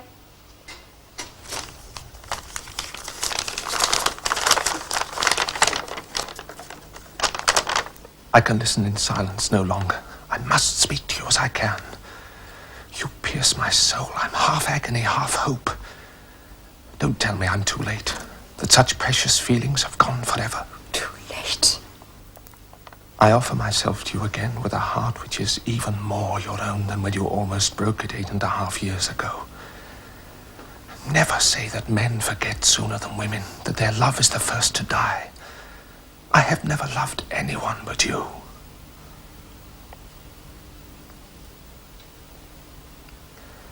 I may have been unjust, I may have been weak and resentful, but never inconstant. I only came to Bath because of you. I think and plan only for you. Have you not seen this? Can you fail to understand what I want? I would not have waited even these last 10 days to speak if I only could have guessed your feelings, as I'm sure you have guessed mine. I will only be a moment, my dear. I must just go and post this. Well, bless me. Oh, I can hardly write.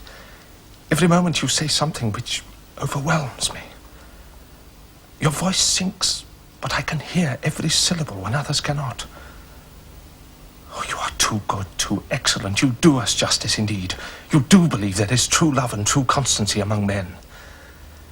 Believe them to be most fervent, most undeviating in Frederick Wentworth. I must go, uncertain of my fate, but I shall come back here or follow you as soon. A word, a look will be enough to decide whether I enter your father's house this evening or never. Oh, Frederick. Frederick, Frederick.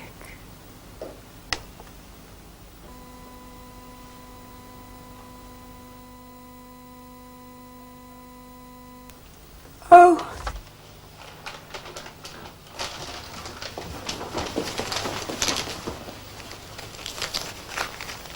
Come along, my dears. I do hope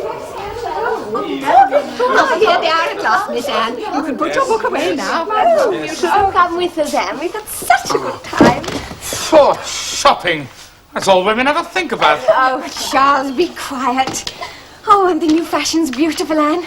I'm going to wear nothing but long sleeves for the evening from now on. Long sleeves? Yes, and short petticoats. Coloured and with braces. I had no idea of the fashions living at Uppercross. And a good thing too, I should say. I pity my poor cousin if he's going to have to keep you in coloured petticoats all his life. With braces. Do you like the new short waist, Anne? I'm not sure that I do, really. The what? Aren't you feeling well?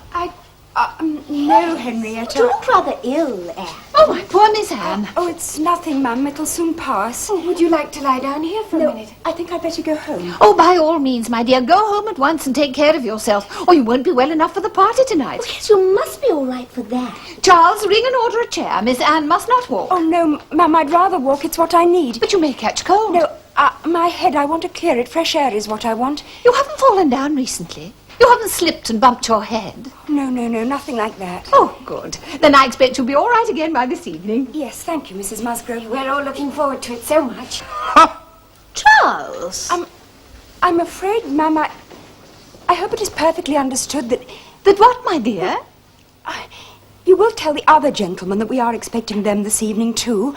I'm so afraid there might have been some mistake. Oh, I don't think so. We are expecting Captain Wentworth as well as Captain Harville. Oh, Captain Harville has every intention of coming, I assure you. Do you think so? I'm afraid I should be so sorry if... You will mention it to him when you see them again, won't you? You will see them again, I'm sure. Do please promise me. Oh, to be sure, my... Charles, if you see Captain Harville anywhere, remember to give him Miss Anne's message. Of course, Mamma. There's no need to be uneasy, my dear. Captain Harville considers himself quite engaged. I'll answer for it. But Captain Wentworth? Oh, and Captain Wentworth, too, I dare say. Yes, Anne. They'll both be there. Now, let me take you home. Oh, no, thank you, Charles. I shall be quite all right by myself. Don't be so foolish. Of course I shall take you.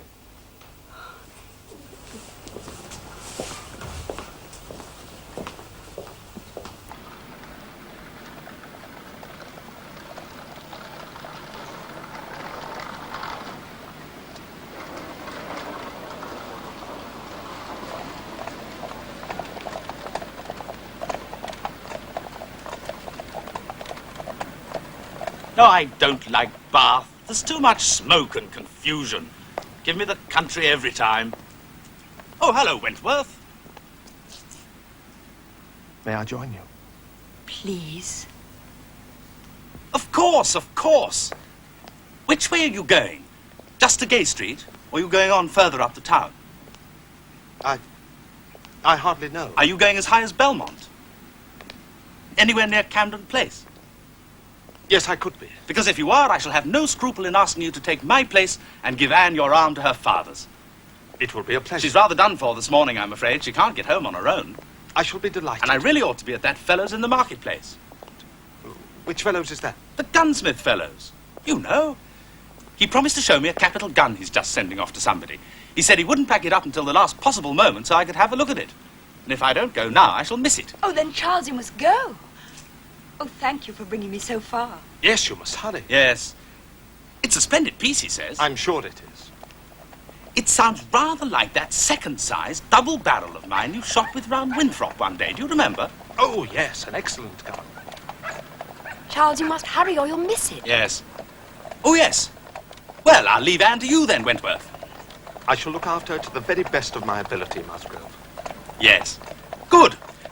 Well, I hope you'll soon be feeling well again, Anne. Yes, I must say you're looking a good deal better already. And feeling it. Goodbye, Charles, and thank you. Goodbye, then.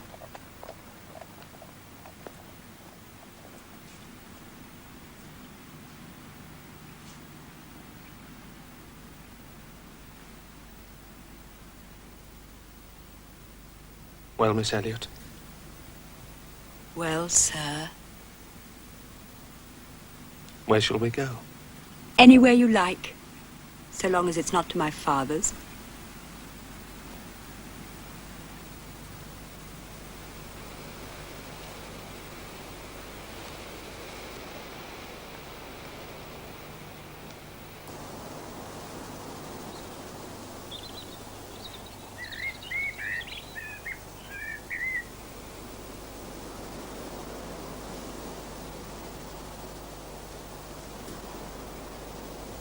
8.5 years.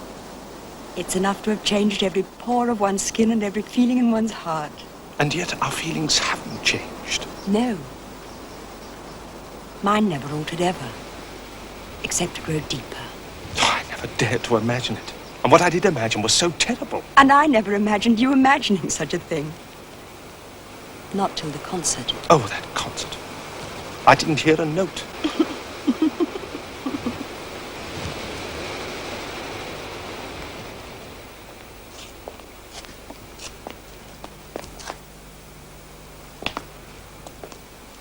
You should have known me better than to be jealous of Mr. Elliot. But everyone was saying that Everyone was wrong, though.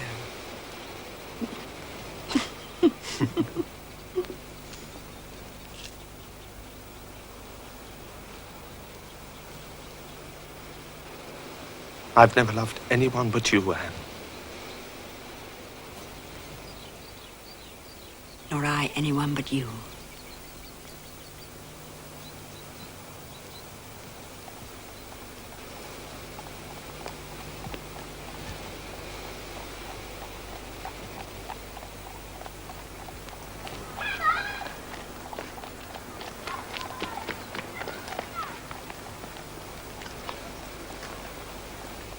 I tried to forget you.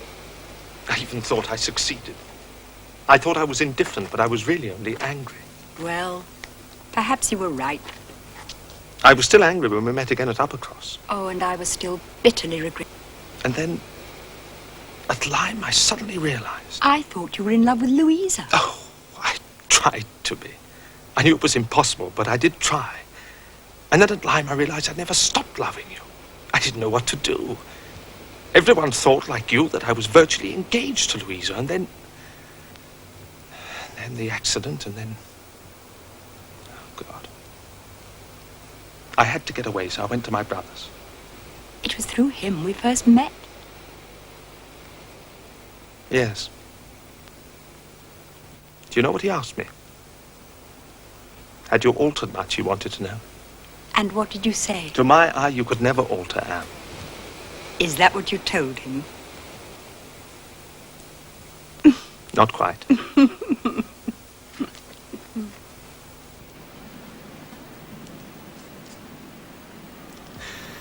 Oh, that concert. With your cousin sitting on one side of you and Lady Russell on the other. Lady Russell. She's a very good woman, Frederick. Oh, is she? She persuaded you once, don't forget. I thought she was trying to persuade you again to marry Mr. Elliot. I thought everything was against me. I'm not a girl now, you know. You are to me.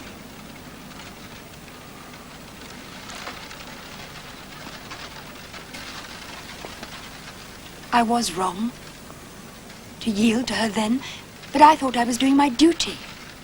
A very strange sort of duty. She could never have persuaded me to do the opposite, to marry a man I didn't like. Well, I suppose I should have known better. But you can imagine my fears. You yielded to her once, after all, and there she was, still sitting next to you. How was I to know she couldn't persuade you again?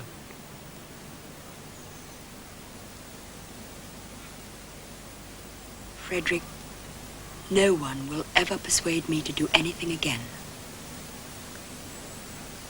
Except you.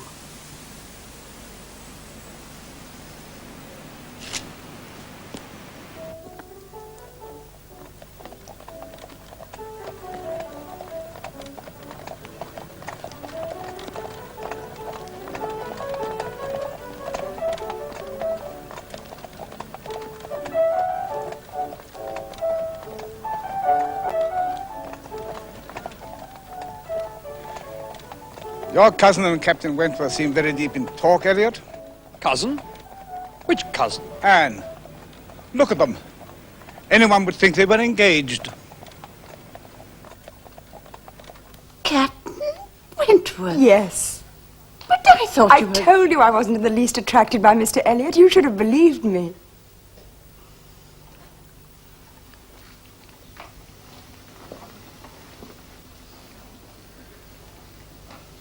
My dear, I don't know what to say. There's nothing to say now.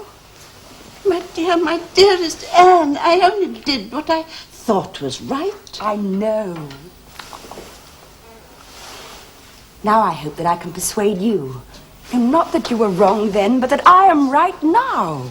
Well, it'll take some getting used to, but all I've ever wanted is for your happiness, you know. Then you won't find it hard to love Frederick, too. You must begin tonight at our party. I shall make you. Come on. But my things... What do you need with them? I'll buy you new ones, better ones. Come on.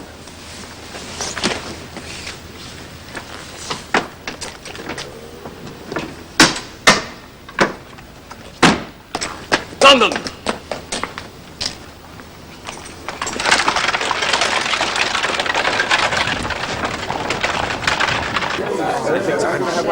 I congratulate you, Anne. Oh, thank you, Ma. You have deceived us all. Our thoughts lay in quite another direction. Yes, Anne. Where's Mr. Elliot tonight? I don't know. And I don't care. Charles, enjoying yourself? I can't understand it, Father. She seems to have disappeared. What, Penelope? Oh, it's not like her. Perhaps she's not feeling well. She's not in her room. Odd. Very odd.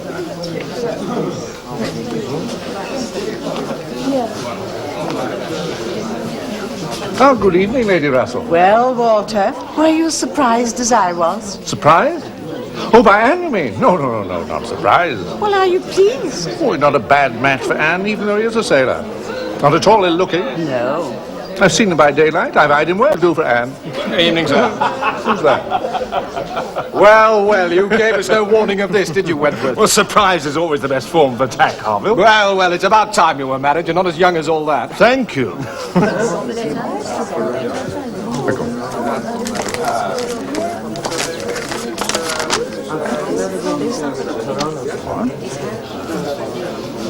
Captain Wentworth, I must ask you to accept my very best wishes.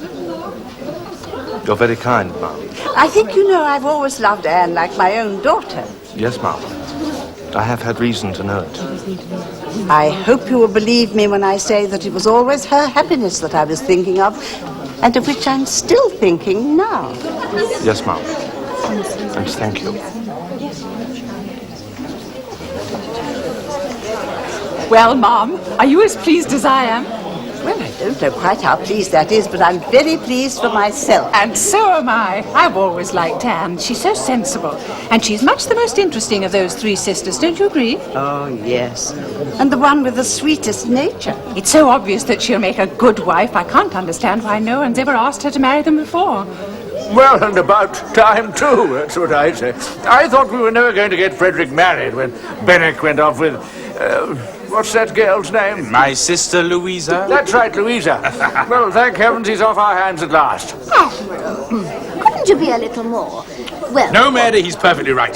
Everybody should get married as soon as possible. All this hanging about never does anybody any good at all. Exactly. Well, I'm delighted to have been of some service to you, Admiral. Well, so you have, my dear. But we shall expect to see a good deal of you both at Kellynch, of course. Indeed we shall. I don't believe it. It's not possible. Why, Mr. Elliot's my heir. But it's here, in black and white, sir. Well, let me see. I'd rather not show it to you, sir.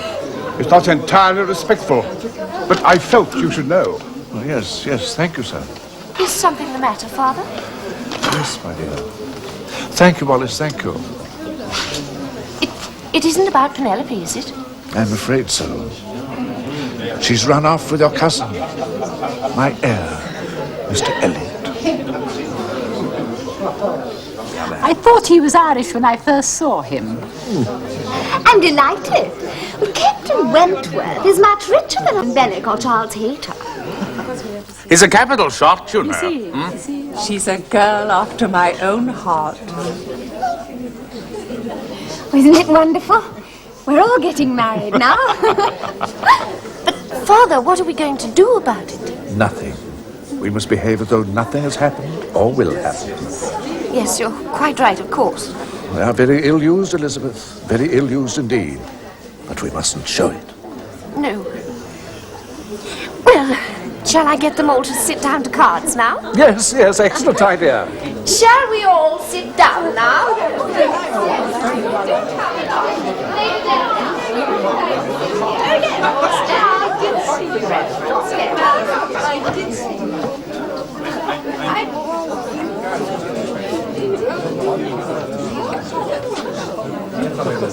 What's nothing to do with the drink?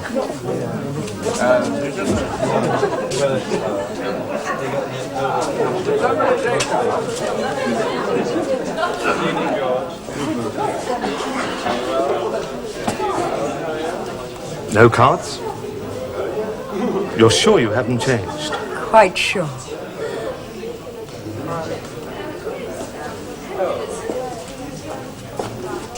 Frederick, I've been thinking about the past. For all we've suffered, I was right, I think. I mean, I was only obeying my conscience. I can't reproach myself with that, can I? It's not a bad thing in a woman to have a strong sense of duty. Ah, but duty to whom? Oh, I hope you're going to try and forgive Lady Russell. Not yet. But perhaps in time. Please, Frederick. Oh, yes, I'll try. I may even succeed. I've been thinking too, Anne. I've been wondering if someone may not have been an even worse enemy to me than Lady Russell. I mean myself. Tell me, if I'd written to you 18 months after our engagement was broken, would you have answered me? Would I? Oh, why didn't you write?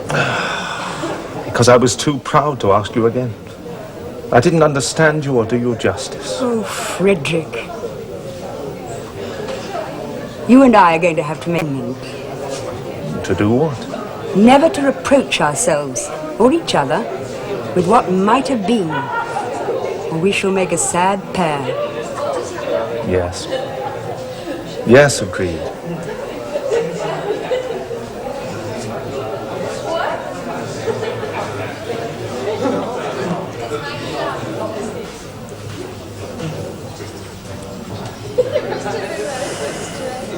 Yes. I shall just have to learn to put up with being far happier than I deserve.